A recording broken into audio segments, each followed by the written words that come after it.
my screen's up in front of me, so if you need to Okay. ask a question, just please make yourself known. Just kind of interrupt me there. It's no problem, so I can Oh, hear that's right. you. You can't see us, right?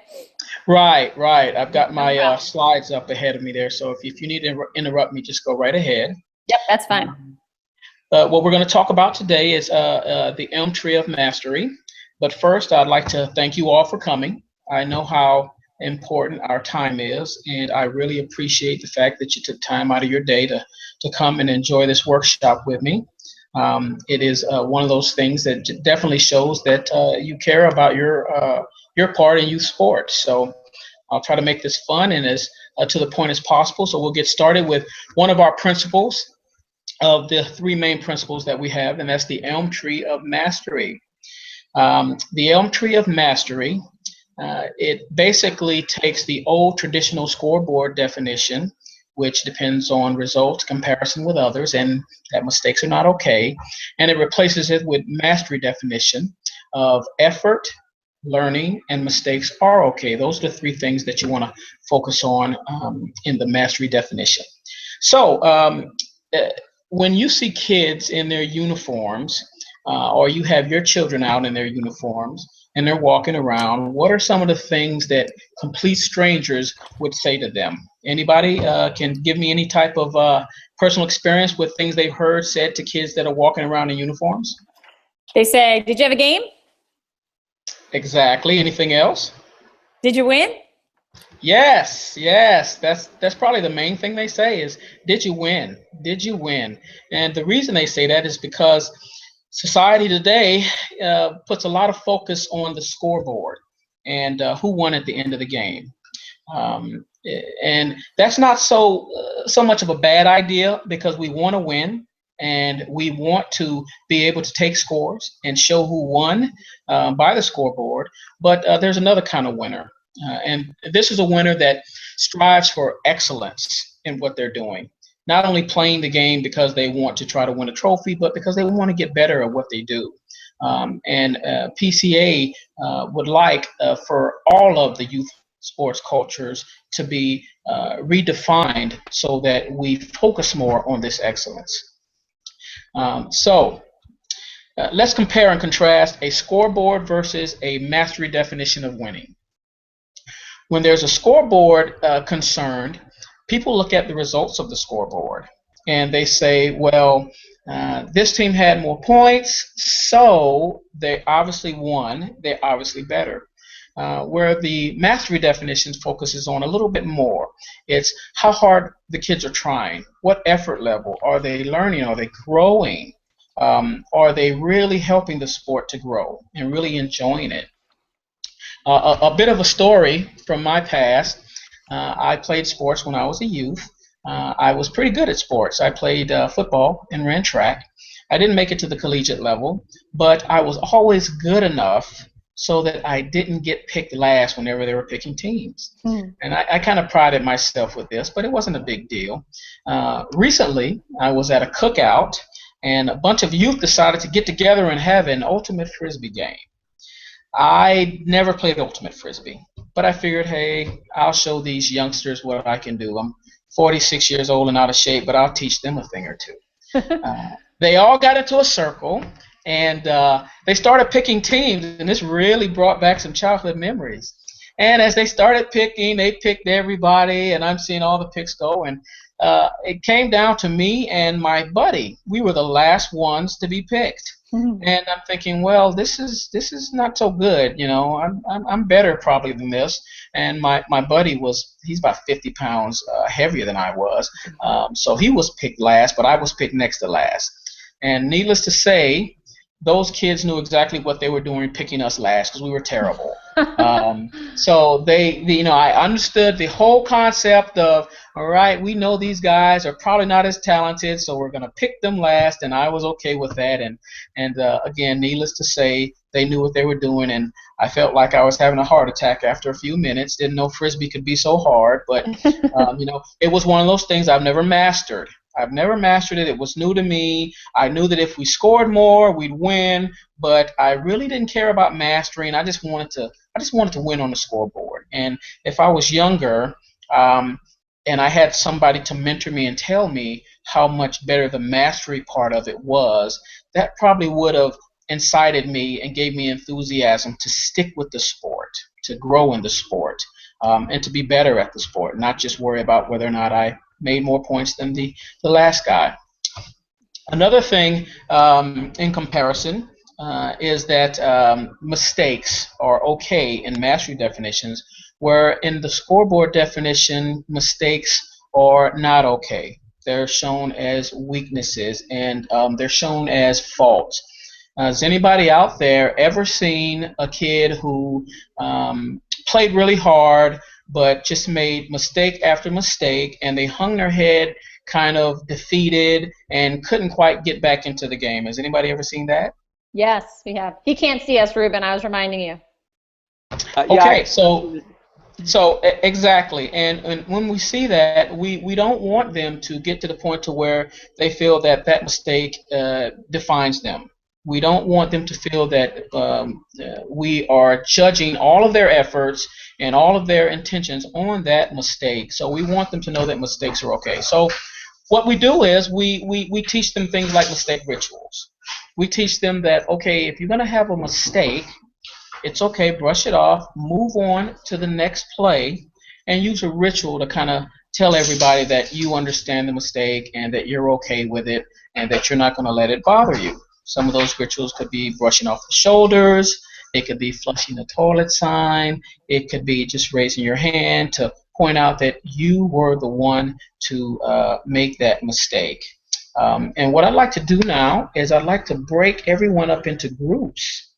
I'd like to do a little bit of a little interactive workshop here. So I'm going to break everyone up into different groups based on sport.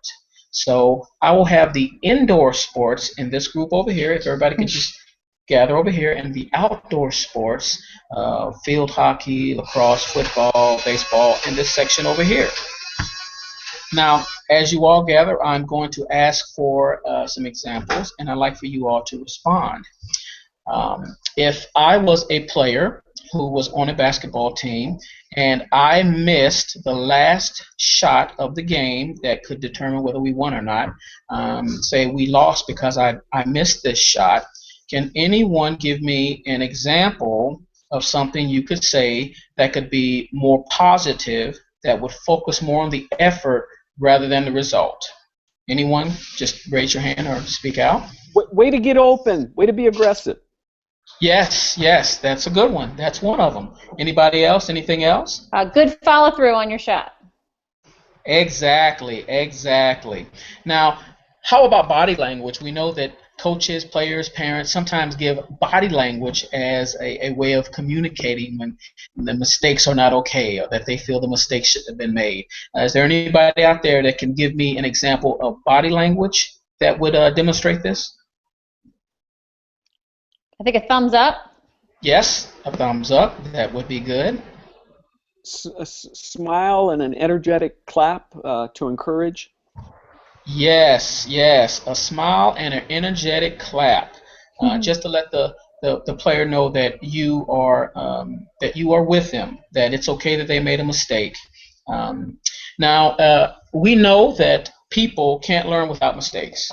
Great coaches say learning can't be maximized unless mistakes are going to happen.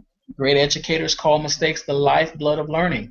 I call them the building blocks of learning, because if you don't build on a good foundation, then it's not going to last. And mistakes can build into a great foundation. You learn very quickly with mistakes. So we'll go to the next slide. Now, we've created a memory aid to help your players remember this new definition of what a winner is based on the mastery definition that we call the Tree of Mastery. We say that the E is for effort, the L is for learning, and the M is for mistakes are okay.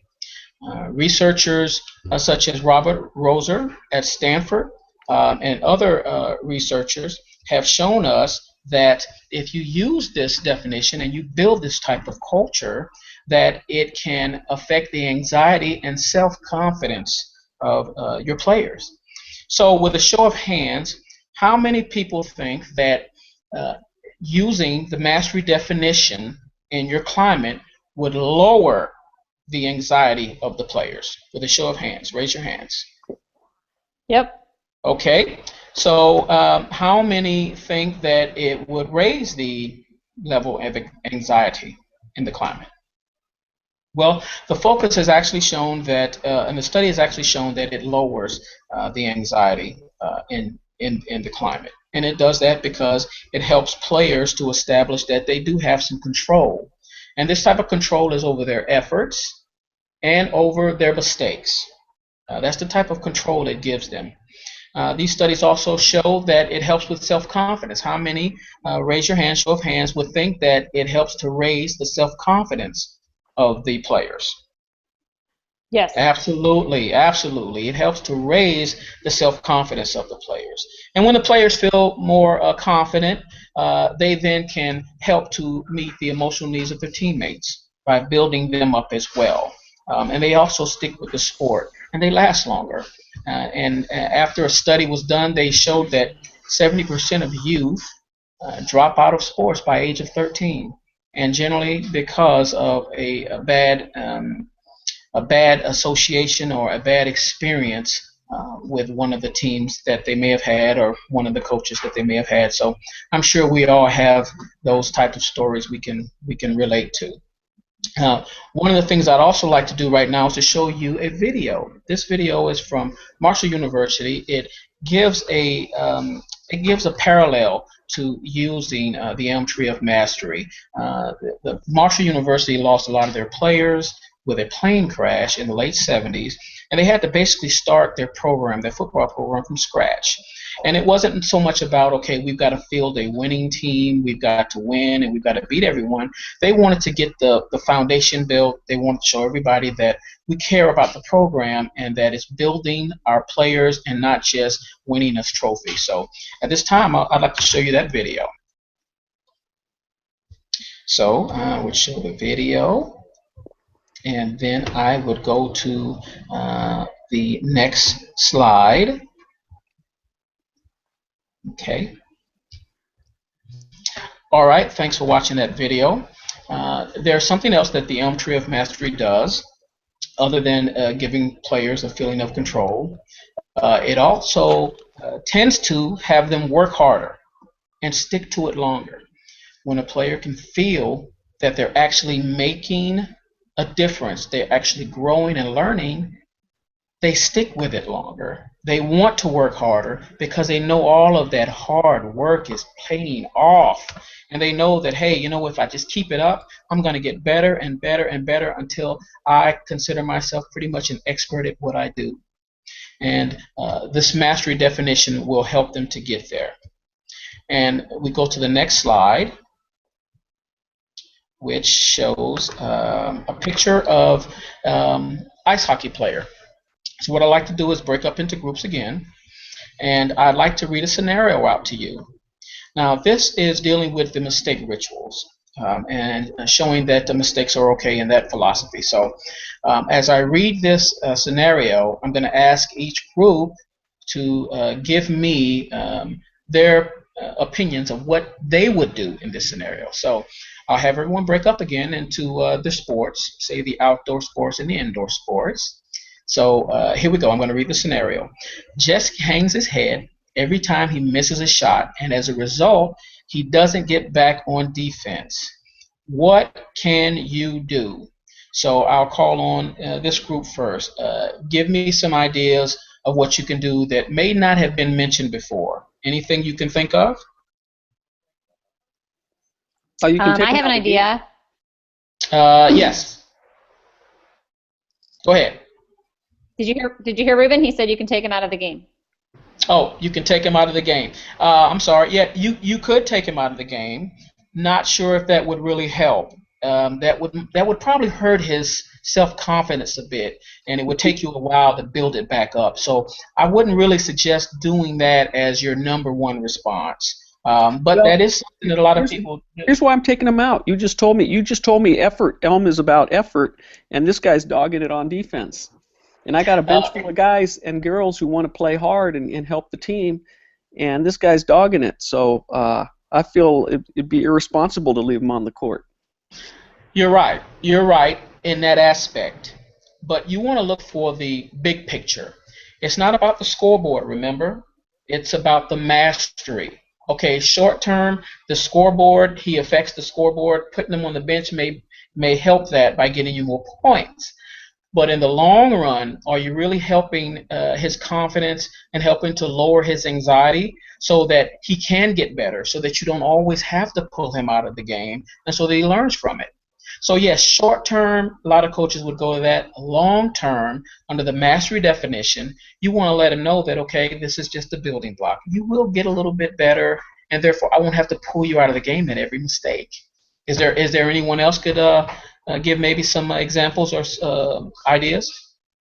I think I'd try to give him a pep talk. I might yell like across the ice or the court at him and just tell him, just let it go. It's okay. Get your head back in the game. There'll be another chance. I would just probably yell across the field to him. Yes, that would help. That would help very much. And as you continue to coach this person would start to visualize and hear that in his head, so that he would need it less and less from you. And he would keep going, and he would get back into that next play, so that you wouldn't have to worry about constantly telling him after every mistake. Now, if you all would turn to page 21 on the book I gave you, it will give you some useful tools on ELM and how to make it a part of your coaching. This is a very successful way to do it, and it is a way that keeps your players coming back to you year after year and getting better year after year. So it'll also help you to understand the particular scenario that we discussed. So that's pretty much the elm tree of mastery. Again, it's about effort, learning, and that mistakes are okay, and that you can use mistake rituals to help you get over mistakes. And it's about the mastery definition of winning, and not necessarily the scoreboard definition of winning. And don't forget, we all want to win. We all love to win, and we want to win just as much as the next person. But we want to win in a certain type of way that builds that player, that keeps that player coming back, and makes your team and your culture a great culture to grow and transform you and youth sports. Any questions? No.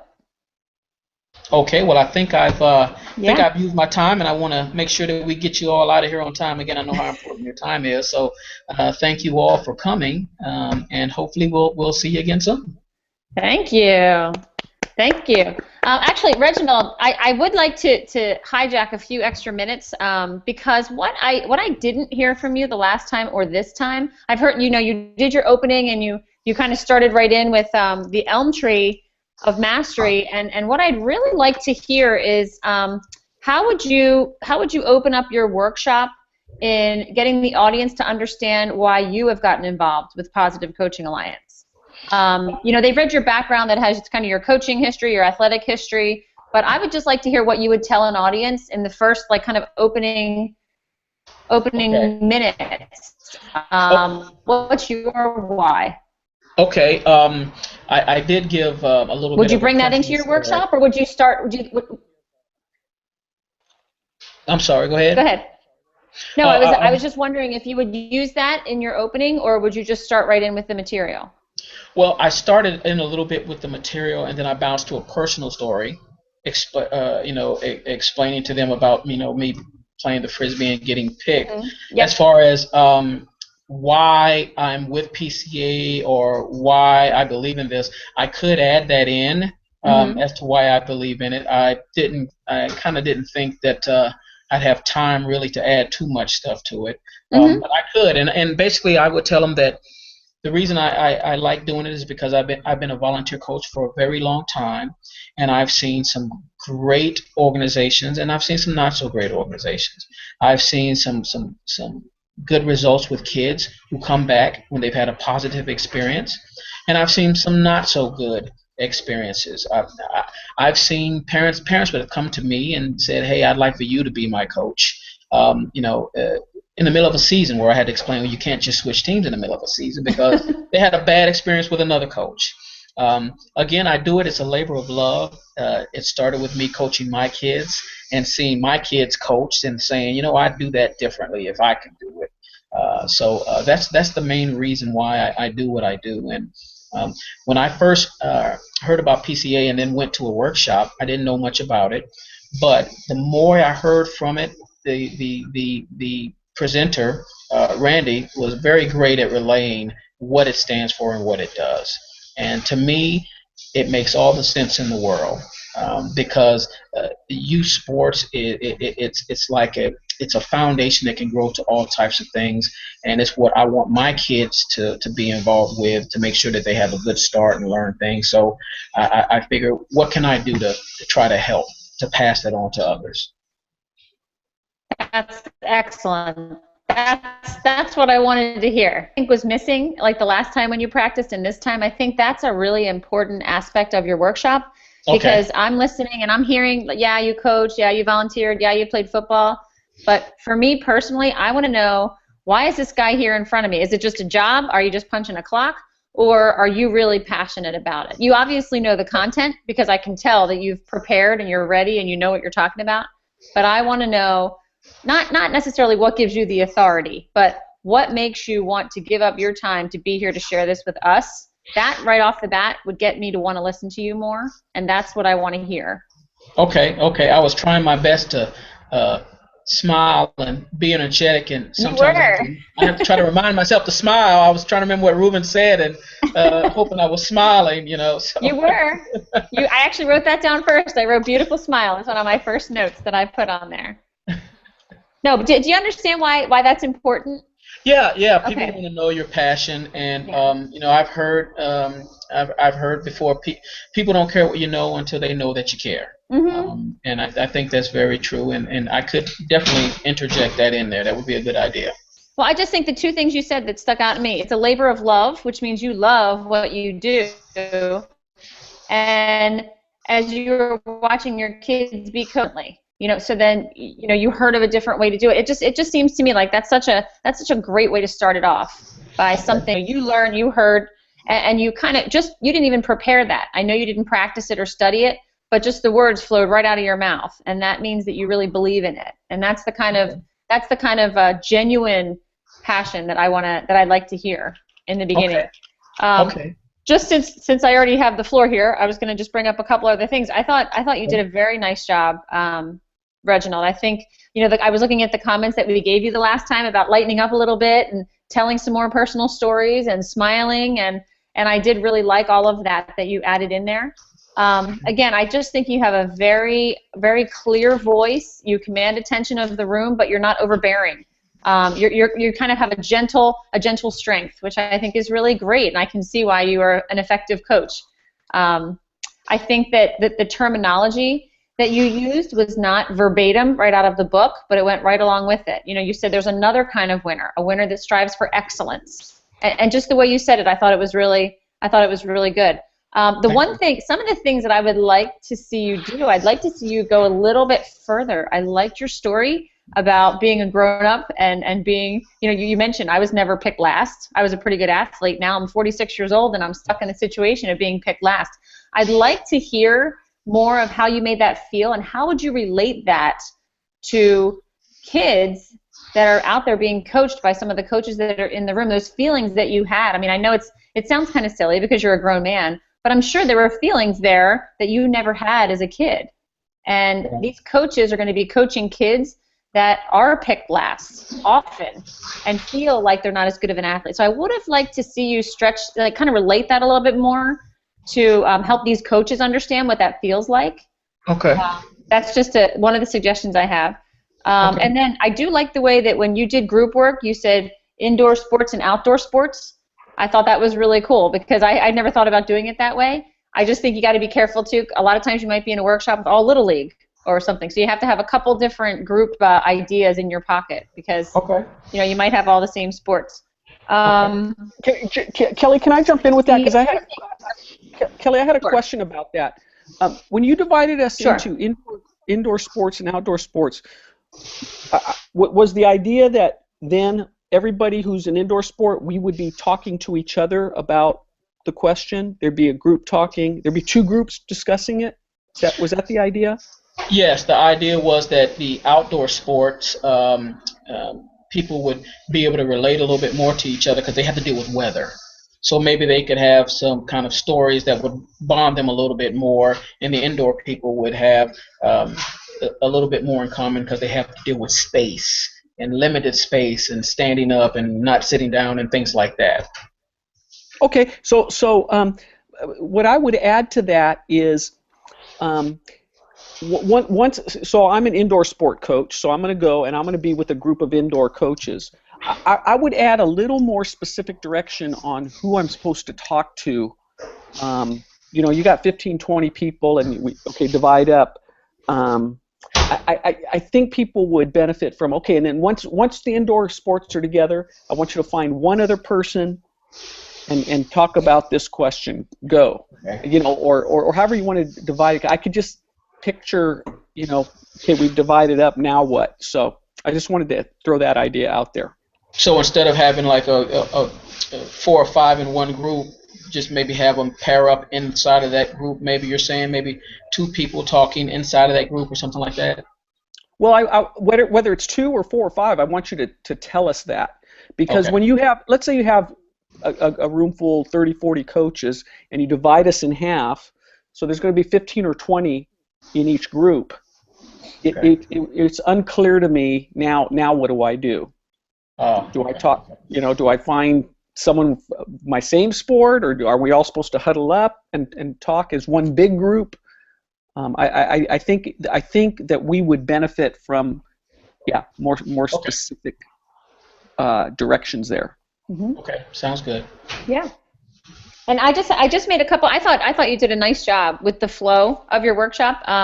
And I was at first I thought, well, this, he's not going to be able to get through all this because you have sort of a slower pace, but you were very on point and you kept a lot of the information moving. So I thought you did a nice job with that. There was a couple of just minor little corrections, I guess you can call them, that I put down. And the one is not necessarily a correction, but one of the things that a lot of people do is they use the research that PCA finds, and that drives the principle. And one of the things I just want to point out is that, especially the idea of culture improves performance of the athlete, and that's non-controversial. That was information that was given to us by coaches who have experienced it, by players who have experienced it, and also supported by the research. But I think it's important to know that the reason that we share these principles is because it works, because it's performance-driven, and the coaches that we use as resources have said, absolutely, my players perform better, the athletes perform better, and there's research to back it up, rather than pushing this research found, and that's why we do it. It's non-controversial in the research. Right. In the real world, it is controversial. Some coaches think that by focusing on the scoreboard, they'll get better results. And some coaches have actually gotten better results by focusing on the scoreboard. So, the research, though, shows over and over that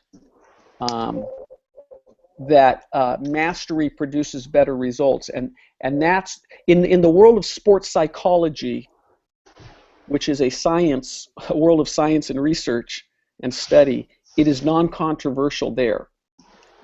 Kelly, do you see the point I'm making? Yes, I do. Actually, the reason we teach it and explore it is that with coaches it is controversial. Yeah. Yes. Absolutely. Okay, I think I get the point that you're both making there. Sounds good. Yep. The only other 2 statistics that you put out there, 70% of kids are dropping out of sports by the age of 13. And the one you said, a lot of it is because they've had negative experiences, but the number one reason that the research found was because the kid said it's just not fun anymore. So I thought if you want to just put that in as well, that was actually the number one reason, because the kids weren't having fun. So I just wanted to make sure I pointed that out to you as well. And the only other last thing that I don't know where I wrote it down. The mistake ritual. You did a great job of explaining it and brushing it off or flushing it. The one thing you said, it's important for the athlete to show everyone else that, yes, I saw the mistake and I know it and it's okay, which is true. That's the first half. But the second half of the power of a mistake ritual is that it's a mental reset for the athlete himself. So it's not necessarily just to show the rest of the teammates that, yes, I got the mistake, I know I messed up, but it's also shown that it's kind of a physical sign that triggers a mental reset for the player to go on to the next play and put the mistake behind him. So I would have just wanted you to go one step further and say it is for everyone else to see that he made a mistake, but it's also for the athlete internally to be able to move on to the next play. Does that make sense? Yeah, I'm making notes here. Yeah. Okay, as I said, they're very tiny little things that, just I'm noticing because I hear it all the time and I know the research, but just trying to help you out a little bit more. Okay. But again, I think you did a nice job. Ruben, do you have some more feedback that you'd like to give Reginald? How are we doing on time, Kelly? We have somebody else at 8 o'clock, so we have a couple. I don't want to hold Reginald too long. Okay. We do have a couple minutes. Okay. I just want to make sure we didn't have someone waiting for us. Reginald, I want to thank you for taking the feedback that we gave you last time and working it into your workshop today. Like Kelly said, right away noticed you smiling. The personal story did a few things, including injected some humor. Mm-hmm. You were poking fun at yourself a little bit there, and so you brought humor, and so I just appreciate the way you took the feedback last time and applied it immediately. I think that I like your phrase. For me, mistakes are the building blocks of learning. Mm-hmm. I think that's a nice little personal touch that is very consistent with with the material. And I think that's my main feedback, Reginald. Mm-hmm. So I appreciate that. Mm-hmm. Reginald, let me ask. Go ahead.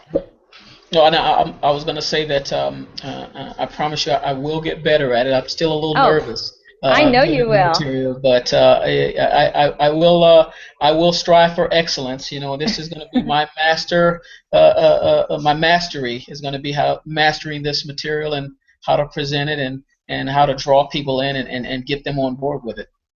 And I think really, Reginald, we appreciate that. Yeah. We appreciate that attitude. That's that growth mindset. Mastery approach to this. And absolutely, it's a process, and you're on your way. And I thought that this outing was stronger. You mm-hmm. took the practice experience last time, and you took it another step up. And so. Mm-hmm. We're on track here.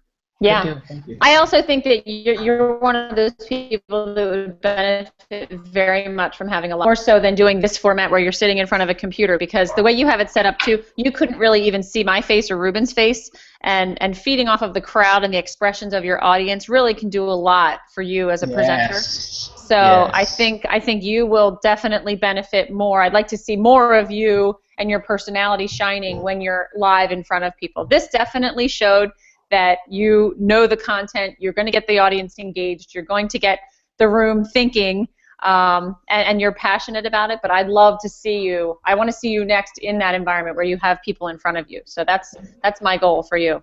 Great. Thank you very much. I appreciate both of you. You've been very, very positive and very, very approachable and helpful.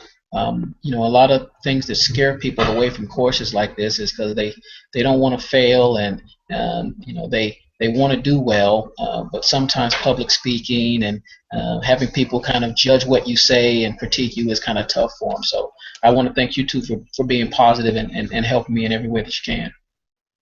You're welcome. Well, thank you. Yes, very much so. I'm sorry I was distracted. I don't know if you can see, my dog is out the window with her head in a snake hole. She's trying to get a snake out of the hole.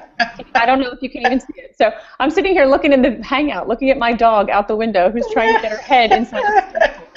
Like, oh my gosh. Like my dogs, she's gonna have to learn the hard way. They go sticking their nose where it doesn't belong. No kidding. And it's funny because I'm watching it on the screen going, what in the world is she doing out there? Sorry about that. I didn't mean to be rude and turn my head. No, that's okay. All right. Well, thank you very much, Reginald. I appreciate it. And we will be in touch. And I'll be talking to AJ Johnson down there in Dallas and figuring out how we can get you in front of people. Okay. Sounds good. I appreciate it. All right. Thank you. Okay. Bye, Ruben. Y'all have a good day. Bye, Reginald. Bye-bye.